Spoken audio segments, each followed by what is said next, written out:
Dictation start होगी 5 second बाद।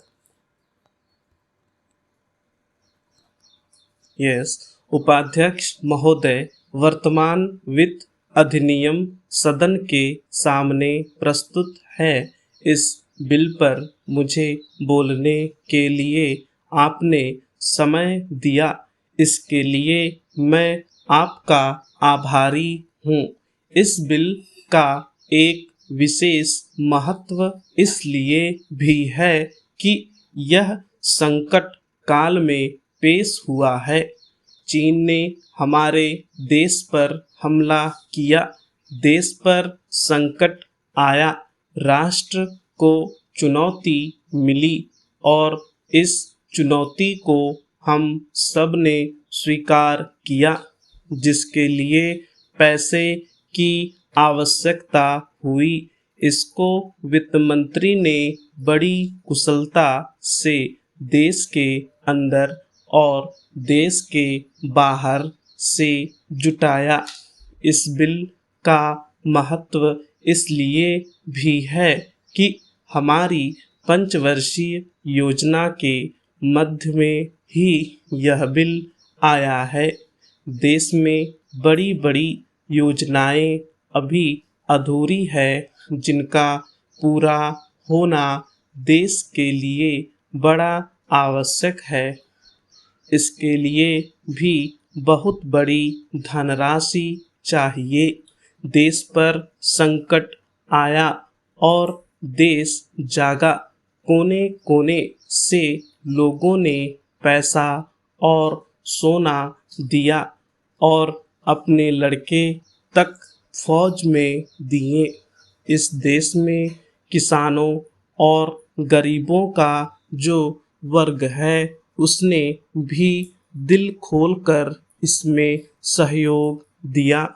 उसके बाद जो उन पर अधिक बोझ कर के रूप में पड़ रहा है या अनिवार्य बचत योजना के रूप में पड़ रहा है, उसको भी वे खुशी खुशी सहन करने को तैयार हैं। परंतु वे सरकार से भी कुछ चाहते हैं। वे चाहते हैं कि उनकी जो गाढ़ी कमाई का पैसा है, खून पसीने का जो पैसा है, वह व्यर्थ के कार्यों में न जाए और उसका सदुपयोग हो।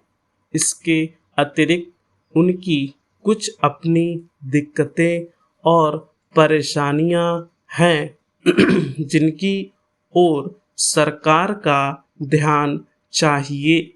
इस आपातकाल के समय में तो उनको इन आए दिन की कठिनाइयों से राहत मिलनी चाहिए। ऋण लेने में और अन्य कार्यों में जो अड़चनें पड़ती है, वे दूर की जाएं। किसान भारत की रीढ़ है। अगर इनको सुविधाएं दी जाएगी तो देश आगे बढ़ेगा। आज जहां देश के साधारण लोगों ने इस सरकार का हाथ बटाया, वहां एक वर्ग ने, जो कि धनी वर्ग कहलाता है, अपने साधनों के अनुसार सरकार के सुरक्षा कार्यों में सहायता नहीं की। मैं यह नहीं कहता कि उन्होंने बिल्कुल सहायता नहीं की, लेकिन अपनी स्थिति के अनुसार सहायता नहीं की। जहाँ तक योजनाओं का संबंध है, इस देश को समृद्धशाली बनाने के लिए योजनाओं पर काफ़ी काम हो रहा है। उपाध्यक्ष महोदय, इसमें कोई संदेह नहीं है, लेकिन कई स्थानों पर देखा गया है कि काफ़ी काम हो रहा है। जबकि कुछ को इतनी उपेक्षा की दृष्टि से देखा जाता है कि वहाँ काम न होने के कारण वे इलाके विकास की दृष्टि से पीछे रह जाते हैं। मैं उत्तर प्रदेश का उदाहरण आपके सामने रखना चाहता हूँ। वहाँ पर चाहे उद्योग धंधों की योजना हो या किसी अन्य विकास के विषय में हो, दूसरे राज्यों की तुलना में वहाँ बहुत कम काम हो रहा है और वह पिछड़ता ही चला जा रहा है। माननीय अध्यक्ष महोदय, इस विधेयक के संबंध में इस सदन के इधर के बैठने वालों लोगों और उधर के बैठने वाले लोगों ने बहुत सी बातें कही है। जैसा कि यह विधेयक है, इसको अभी प्रवर समिति के सामने विचार के लिए जाना है और वहाँ से विचार होने के बाद यह इस सदन के सम्मुख फिर से विचार के लिए प्रस्तुत किया जाएगा। तब माननीय सदस्यों को पूरे तरीके से यह अधिकार होगा कि जहाँ तक इसके अनुबंधों का संबंध है उसमें परिवर्तन कर सकते हैं या उनको हटा सकते हैं। कल से जो बातें हो रही है वह सब नोट की गई है और मैंने बहुत सी बातों को सुना है। प्रवर समिति में उन सब बातों पर विचार किया जाएगा।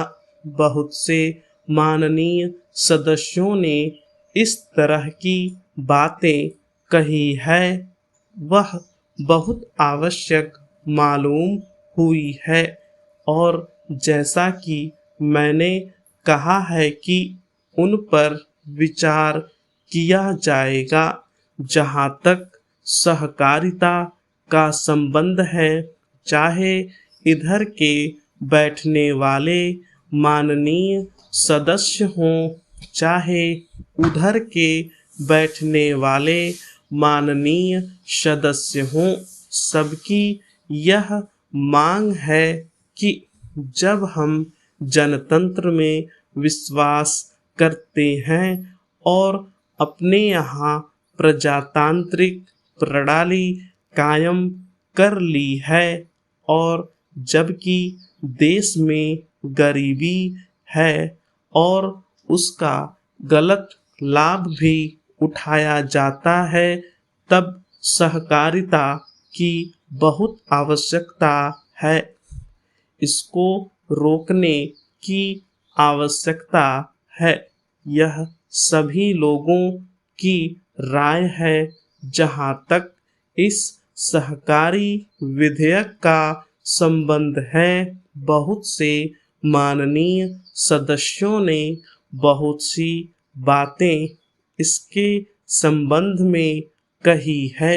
मैं सब बातों का विवरण में तो उत्तर नहीं दे सकता हूँ, लेकिन मैं थोड़ी में खास बातों का उत्तर देने की कोशिश करूँगा। जैसा मैंने अभी कहा, जब हमने अपने यहाँ जनतंत्र कायम किया है तो हमें अपने समाज के ढांचे को बदलना पड़ेगा। स्टॉप।